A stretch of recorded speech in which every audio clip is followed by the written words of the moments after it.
Welcome back to Cambridge. Yeah, thank you. um, when was the last time I saw you? Mayball model. No, I was at the studio. That Yeah, was the the last time I saw studio you. I was at the last year. studio. Yeah. I came to Cambridge I was writing the introduction to my book, and I came to Cambridge just to try and remind myself of what it was like. Oh wow. So what's the first thought that pops in your head when someone says Cambridge to you?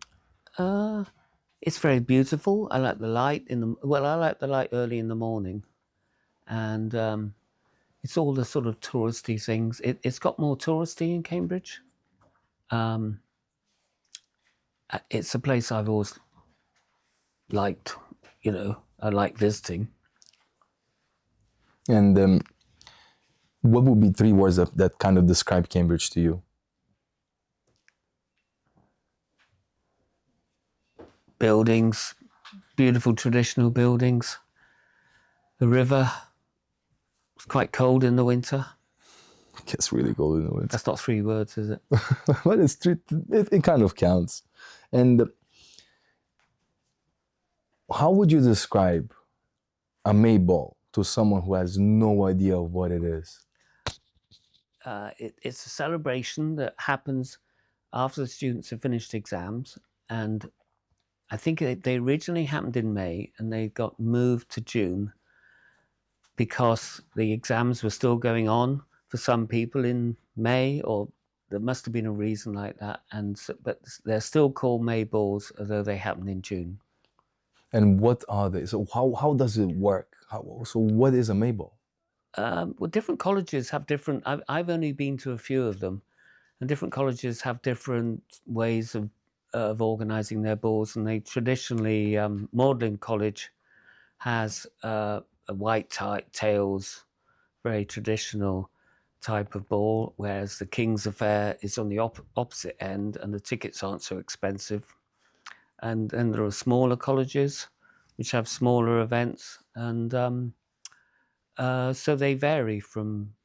And if you're a really keen party goer and you've got lots of money, you can go to more than one. I think the ticket price is how much. I think I've never paid for one because I always went there as a photographer, as you did. Yeah, And I thought I've seen some ridiculous prices, like £500 to go in with dinner, of course, but it's like yeah, £500 to get a ticket, and they're exclusive. And what happened the recent times was that people resold tickets. So I would buy a ticket of St. John's. I would buy a couple. yeah. I would get one for myself, and I would resell the others at triple, quadruple the price, and people pay it. People, it's so exclusive. The Mayball scene is so exclusive that there's a reselling value in it, and it's absolutely crazy. Yeah, but the more people, well, one thing I discovered is the first May ball I went to, um, at the first time I went to Magdalen College, the number of tickets there, where they had 500 students there at the ball, and it seemed very nice and a very posh, exclusive event, and a beautiful smell. I remember early in the morning, the flowers and things in the gardens, the Master's Garden, where now if you go, it's 1,500 students go, and it takes about an hour for them all to get in, because of the checks. You have to make sure there's no crashes. Fair enough. What? So let's talk photography and memories now. What is what is your most memorable story of a Mayball? Like something you close your eyes and you're like, oh my god, I cannot believe this. Um, well, probably the eggs. Um, this is again at Magdalen.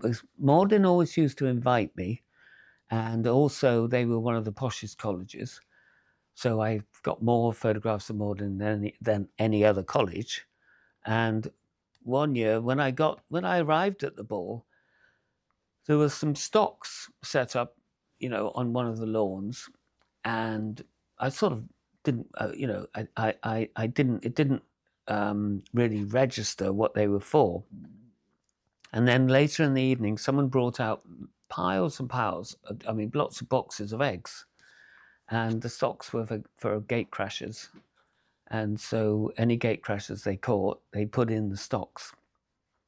And a group of just a large group of students gathered and jubilantly threw eggs at a poor person in the stocks. Really? And but they let them stay afterwards, but they were just covered in eggs. I guess after a certain hour, they just don't care. It's like, And yeah, I'm trying to think what time. It was about 2 o'clock in the morning, and I just suddenly saw, God, there's someone in the stocks, and they're all throwing eggs at him. And it was the strongest picture is the poor guy in the stocks having eggs. And because I worked for the Tatler, I had to get everyone's names, and so I got his name. So it was captioned in the magazine ran it. A while ago, someone bought. People can buy prints from my website, and someone from a sort of country house up north somewhere bought a print of everyone throwing the eggs, and I emailed. You can have I thought the two were a pair, really. You should have the picture of the guy in the stocks as well as the people throwing the eggs, and said, I'll give a special discount if she buys the other print too. And then she told me she was one of the people throwing eggs. That was why she wanted it. And she wasn't really interested in the guy in the stocks. crazy. I cannot like imagine it. When was it this? How long ago was that? That was about 1980s. That sounds like the 1980s, doesn't it? It's like if you do something like this now, they put you in prison. That same night, it was quite sometimes, well, at certain periods in the night, there's a kind of very drunken feeling, and it gets very raucous. And that was the same event, these two, but these guys were just on that kind of hooray edge of getting a bit too drunk. Am I allowed to say that? And so here are the egg throwers. That's the egg throwers. Crazy. And the picture of the man in the stocks is there. Oh my God! But no way. I suppose that's one of the most memorable things that happened. That's crazy. But That's I mean, absolutely crazy. That's just people. Actually, just 2 years ago, when everyone ended up in the river, when we were having that heat wave, that was pretty amazing. I agree. And it was all the women leading the way, but the grown-ups were jumping in as well. There was a guy that must have been at least 50 who jumped in. I remember that. It was quite surreal, It was. And the water's meant to be quite poisonous.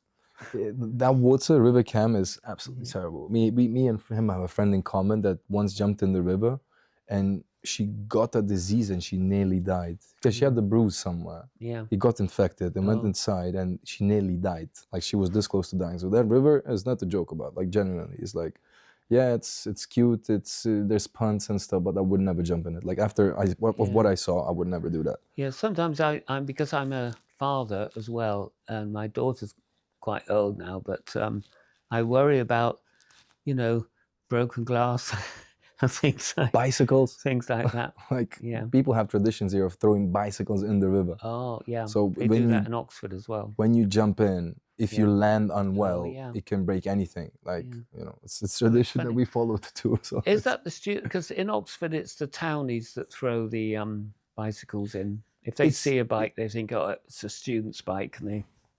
No, there's no hate for students here. In Oxford, there's quite a lot of hate. Really? Yeah. Oh wow. And how is it different to, how is a Mayball different to commemoration ball? I think it's the same kind of vibe, isn't it? It's not that. They never seemed as special in Oxford. I think because Oxford has more, well, what I thought when I was really in this sort of into taking these photographs is that Oxford had more parties and all the time.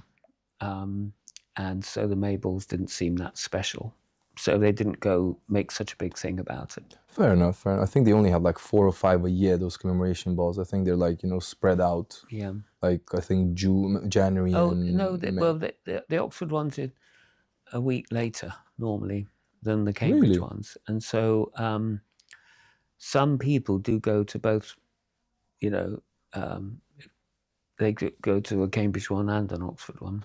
They have connections. I think it's kind And of. I did that last year, actually.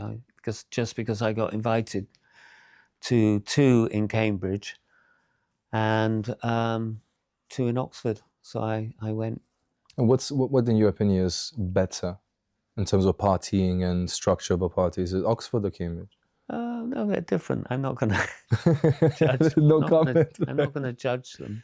Fair enough. But I actually, they both got more health and safety conscious, and that slightly spoils them. And how has the scene, the Mayball scene, changed between the 1980s and where we are now? So 45 years Well, apart. I write about that there's more women at the colleges, and so the women at the balls aren't just girls that are invited on dates to come to the ball. I mean, they're studying at the university, and there's a lot more international students. And it's got more. The student population has become more diverse, which you see in the survivors' pictures. True. I think you can judge it by that because you can count every face, every person. So fair enough. But also, the students seem to have got wealthier. Well, there's more extremes of wealth, and so I'd say I just fly in and go to one ball once every 10, 20 years. But the international students seem to be the wealthiest. Some of the international students. I agree. I think I met some students. I think we spoke about this at the studio. I met some students who pay £250,000 a year to be here. Wow. So they must be wealthy by default. It's not something that you just you save up and your parents they're not just rich, they're ultra rich. So I agree. I think the wealth has really gone up, and therefore international students come here and they just make the most of it. They really don't care. It's crazy.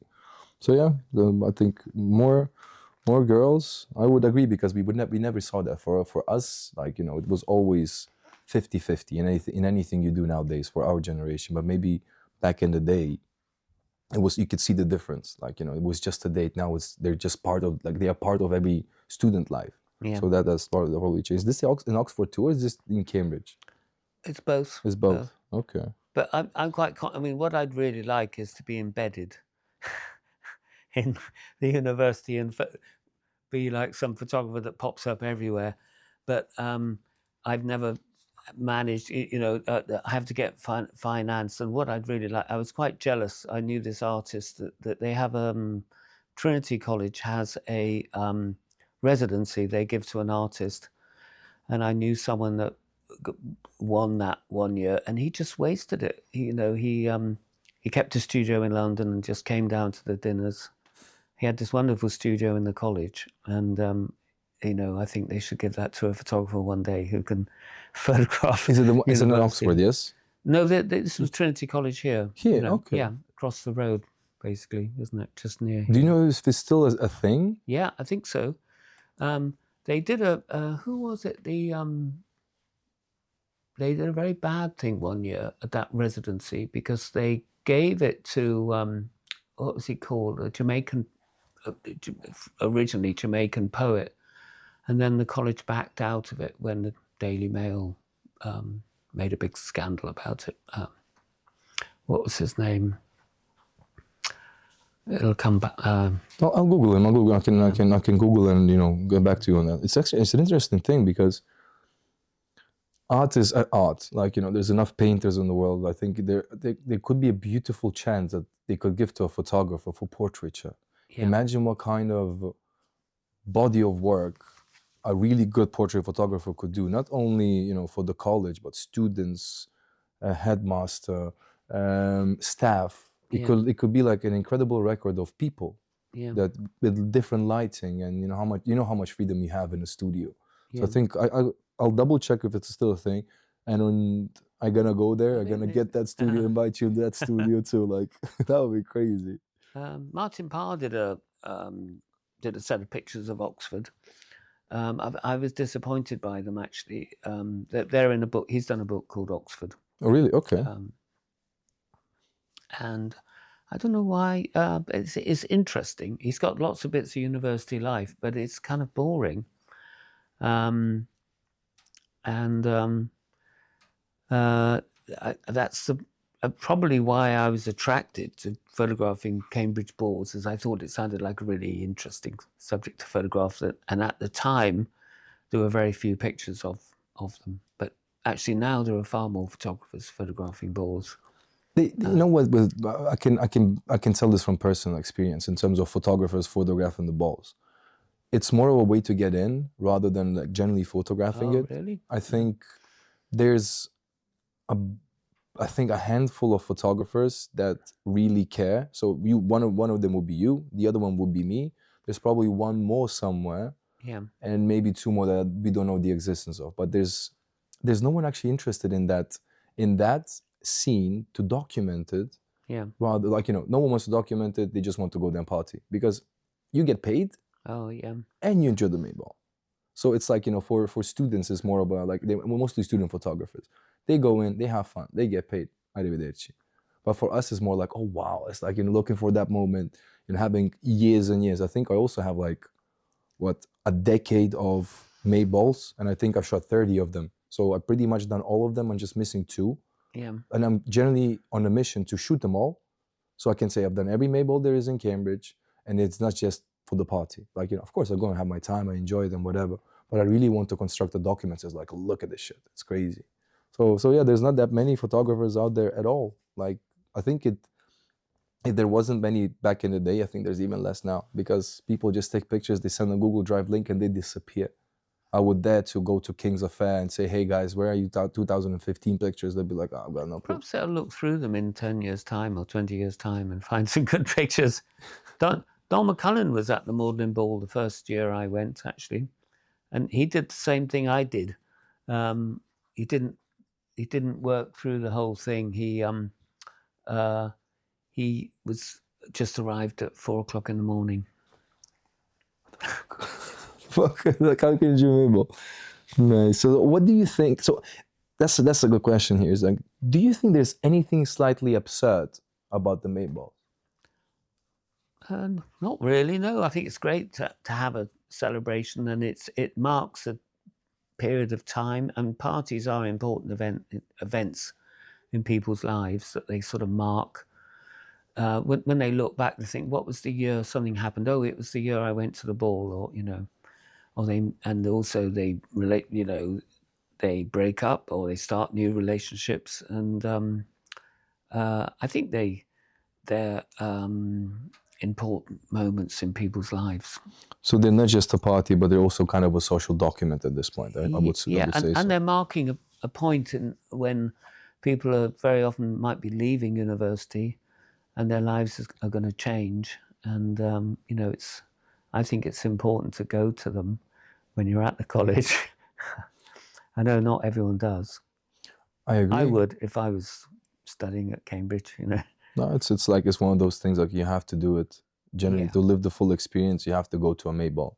It would be a regret, like, if you didn't go to a Mayball. I also met some people that I was fond with, and I was like, how was your Mayball then? You've been here for 4 years, for 5?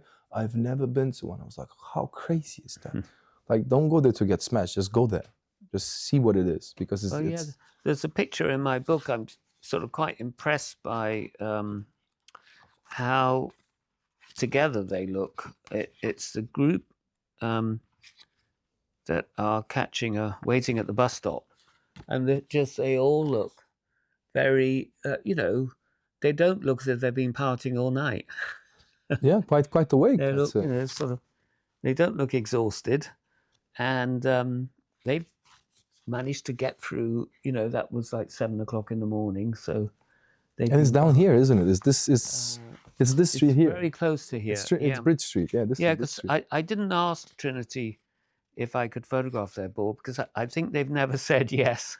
And I was in Cambridge anyway, so I thought I'd just walk around in the morning taking photographs. And Caroline Calloway wrote a very funny. She wanted to shadow me while I did this, and she wrote quite a funny account of us just walking around in the rain. I also think there is some magic in the after aftermath of the Mayball, like people going back home. I think my favorite picture of a Mayball was in Jesus, yeah. After all of the event, there was someone cycling back home, all drunk, cycling without any hands, with his hands on his head, and he was like this, and I was like, what a moment. Like, and that was like the perfect ending to the Mayball. I was like, okay, this is cool, like I have my picture and I can go home. But the Mayball doesn't end at the Mayball. Like for us, at least as photographers, like I think the interesting part is like what happens after. How do they look? Like people crashing and people walking home, jackets off, shirts off, no shoes. It's very picturesque in my opinion. Do people go punting afterwards? I hope not, but probably they do. Yeah, they probably I do. remember the first year I came, it was quite a scene on the river. I didn't really get a decent picture of that. But you got a picture of a Fiat 500 on a boat. Yeah. What the fuck? What the fuck was that? It's like, how did they put? I understand. Like Yeah. I spoke to John about his Mr. Boom. picture of the. It reminds me of his picture. And I was like, so probably there was the same principle to take off the what was it, the engine. I don't know how they got it. Yeah, I think they took off the engine and just placed it on a boat. I think that would be the most sensible solution. Looks like it's got the wheels and everything. It's crazy though. It's like, what kind of like, what kind of idea must that be? It's just like, let's put a car on the river, whatever. It's crazy. And to conclude, what is the Cambridge that most people never see? Well, they don't see the students working, probably staying up all night.